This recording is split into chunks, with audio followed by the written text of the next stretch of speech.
বিড়াল নিয়ে আমাদের অজানা গুরুত্বপূর্ণ কিছু কথা। বিড়ালের গায়ে কখনো পা দিয়ে লাথি কিংবা লাঠি দ্বারা আঘাত করবেন না, এমনকি পা লাগিয়ে আদরও করবেন না।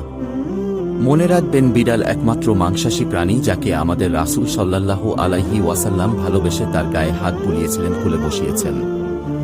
বিড়াল সেই প্রাণী যে পবিত্র কাবার গিলাফে গা লাগিয়ে ঘুমায়। বিড়াল সেই প্রাণী যার জন্য মক্কায় মুসল্লিগণ কাতার ভেঙে দাঁড়ায়, তাকে কেউ স্থান থেকে উঠায় না।